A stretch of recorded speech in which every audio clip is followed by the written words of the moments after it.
On a night when the moon blazed like blood-red fire, a bone-chilling scream pierced through the dense forest of northern Canada. A truck driver passing by later swore he saw a creature with glowing yellow eyes and claws sharp enough to carve through the night. During World War II, in their quest to create the perfect soldier, the Nazis resorted to grotesque experiments. Dr. Hans Kruger, a fanatical scientist, spearheaded a secret project in a hidden laboratory deep in the Bavarian Alps. His goal: to fuse the strength of a wolf with the intelligence of a man. The test subject was Konrad Wiener, a former gamekeeper known for his survival skills. Using crude and barbaric methods, the scientists spliced wolf DNA into his genome. After months of agony, Konrad emerged as something neither man nor beast. His body grew powerful and covered in thick fur. His jaws now resembled a wolf's maw. But the most terrifying aspect? He no longer aged. Konrad escaped, slaughtering everyone in the lab. The facility was left in ruins, littered with torn bodies and blood. From that day on, Konrad became a shadowy predator, hunting humans across the globe. Nowadays, a group of tourists ventured deep into the Canadian wilderness. Among them were Jake, a seasoned guide, his girlfriend Sarah, and 3 others. Their first day went perfectly, but on the second night, they awoke to find one of the tents shredded to pieces, soaked in blood. The person inside was gone without a trace. "It's a wolf," Jake muttered, examining the tracks. "Wolves don't tear into tents like they're searching for something inside," Sarah countered, her voice uneasy.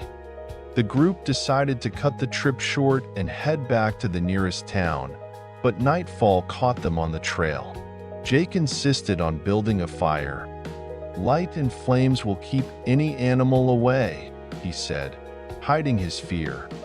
But the fire didn't scare off the thing watching them from the shadows. Yellow eyes glinted through the underbrush. Jake saw them first. "Who's there?" he shouted.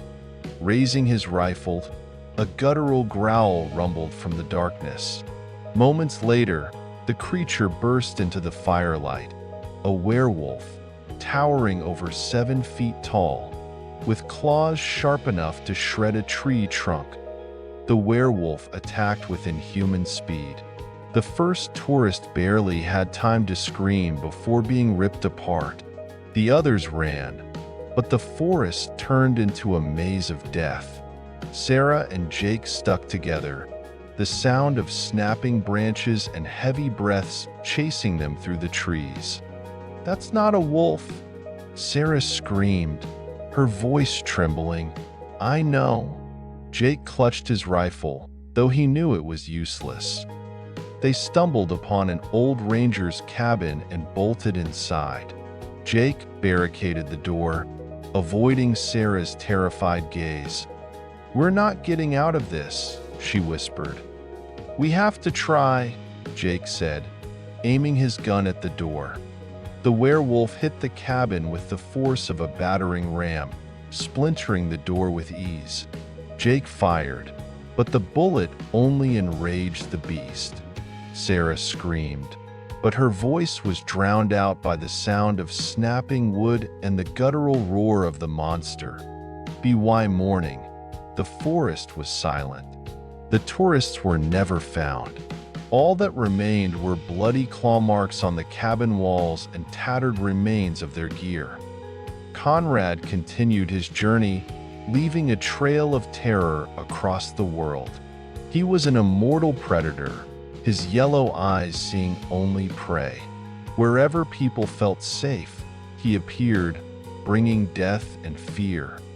And in the stillness of the night, if you listen carefully, you might hear the low growl of the hunter, a sound that marks the beginning of a nightmare from which there is no escape.